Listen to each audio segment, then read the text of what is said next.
There is a fifth dimension beyond that which is known to man. This dimension as vast as space, and as timeless as infinity. It is the middle ground between light and shadow. It lies between the tip of man's fears and the summit of his knowledge. This is the dimension of imagination. It is an area which we call the drama zone.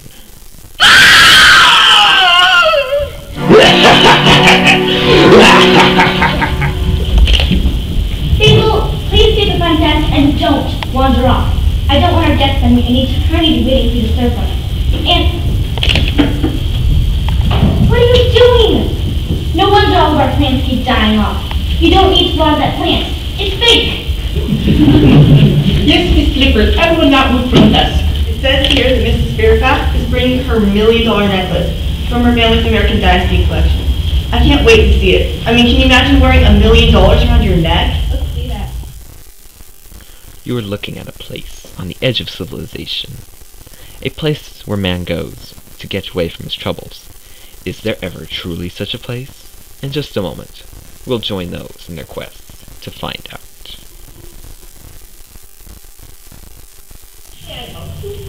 Yes, I'd like a modest room, just for the weekend, please. The modest room? I don't understand. Inexpensive, cheap, I'd like a small, modest room. I don't understand now. Please do sign in here.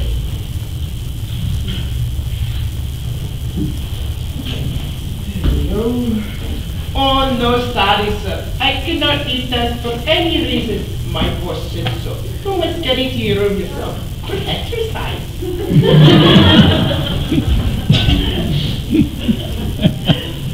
It's like at home. Hey, look. Who's that man just passing in the hallway? Oh, he is the next time. Mr. X. Mr. X? What kind of a name is that? Let me see that. I tell him to sign me X, just sign X. So I call him Mr. X. How odd. Wait a minute. Why did you show him to his room and help him with the suitcase? I follow your orders. What orders? You tell me not to leave this. No, I meant... Never mind what I meant to say, Mo.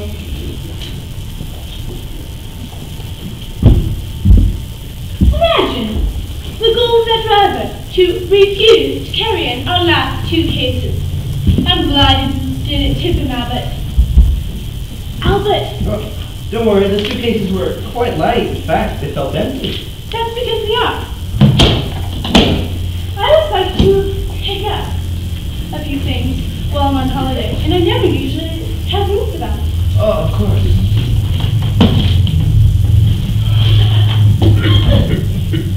No, you don't even know these people. The frame's still good. Okay, put it in. Oh, please do sign here, Mrs. Fairfax. Hello, Mrs. Fairfax. Mrs. Brightham. We're Albert and Mrs. Brightham from Fairfax. Basil! Mr. and Mrs. Brightham. Yes, she was in your room several weeks ago, if I can remember correctly. Allow me to stay to your room. We have one back, next to the kitchen, but I love you. Basil, I can't remember where Miss Clifford told me to put these flowers. I got a little distracted. They look like here, so I'm just gonna leave them here on the desk, alright? Ooh, flowers. Hello? Hello, can I get some service here? Good morning, Mrs. Sorry, Mrs. The flowers speak when you're cooking. Mrs. Why on earth do you have an entire basket full of them right in front of your workspace? I'm Audrey Rochester. I've already booked my room. Yes, Mr. Please do sign here, bring for Miss Clifford to can show you your room. Where did she go? She probably went home. There's a closet in the Fairfax room. I'm looking everywhere for these. Did you see something there? Miss Clifford, I was upstairs cleaning one of the rooms and I saw it out the window. Who? The Fairfax is going to arrive. Okay, Beth, go inform the other staff and do a front check on the room. Go! Wait! Take this and put them in that room. Quickly! Mrs. Fairfax! I'm so happy for your safe arrival. We are delighted to have you stay with us at Shady Acres. As we assure you, you've chosen the residence to stay for that peace and quiet and anonymity so as to speak. Please come with me to sign our guest register and honor some of my staff and clarifications.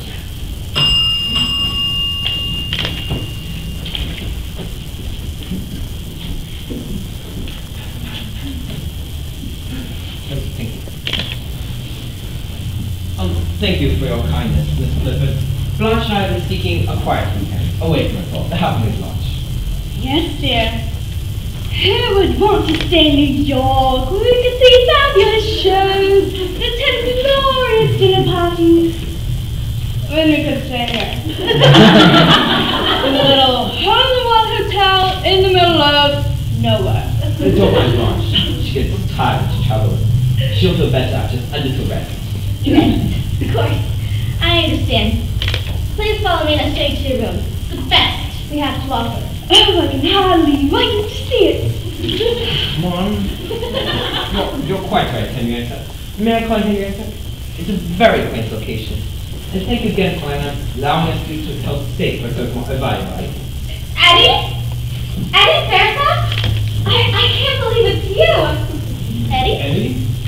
Oh, yes. Miss Rochester and I are acquaintances from a few years back. Acquaintances? Is that what I've introduced you in your memory? An acquaintance? We were engaged for almost a year. Until you met that woman once or anything. Blanche. Yes, that's it. Brilliant. You see, Mr. Fairfax and I were in love, and we were engaged to be married. But I was not from families with money, so Edward's family took it upon themselves to find more status than money.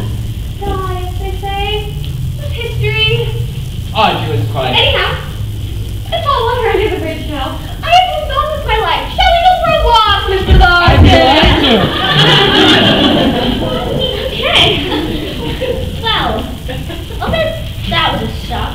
You arrived for a weekend of privacy and into an old fiancé. If she's so open to marry for money, she's latched onto the wrong fellow. Stanley is as tenuous as a copper. He came to get his hotel bill.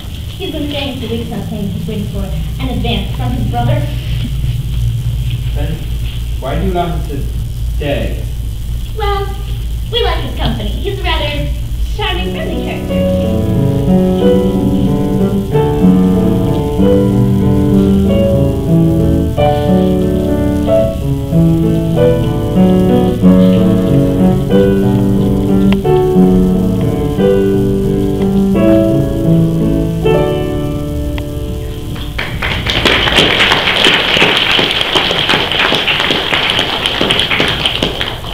You can play the piano so beautifully. If I could play like that, I definitely wouldn't be working in this place.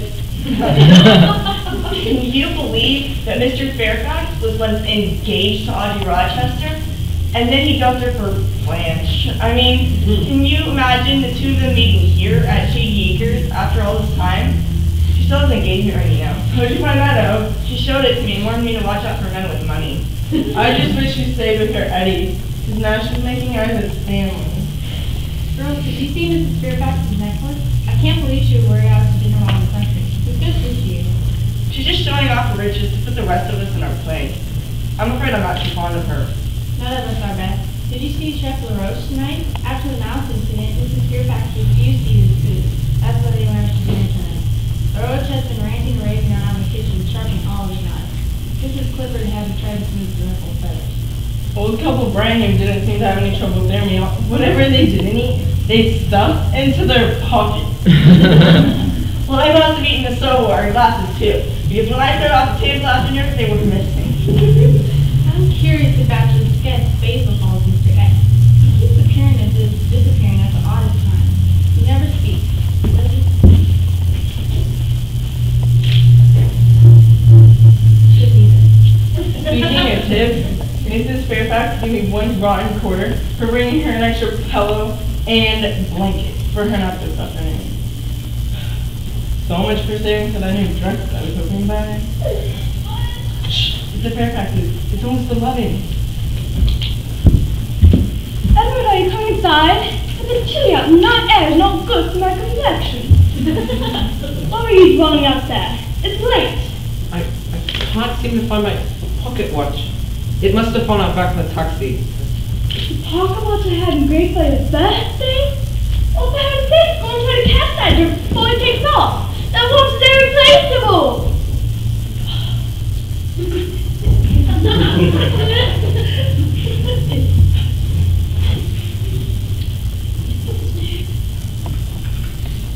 Mrs. Fairfax, I brought you some tea. I prepared it especially for you. LaRoche's request.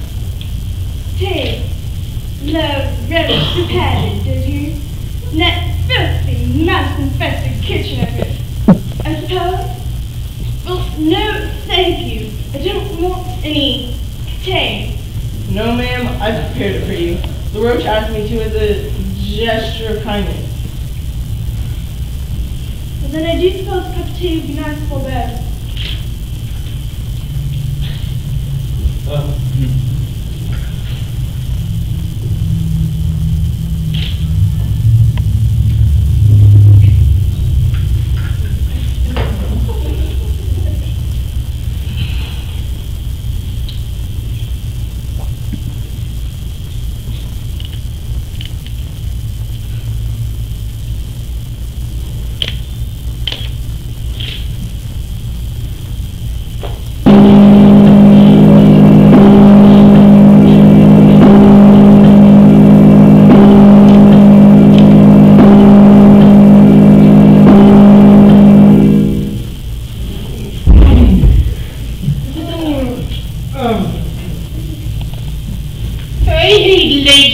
Princess. I'm so sleepy.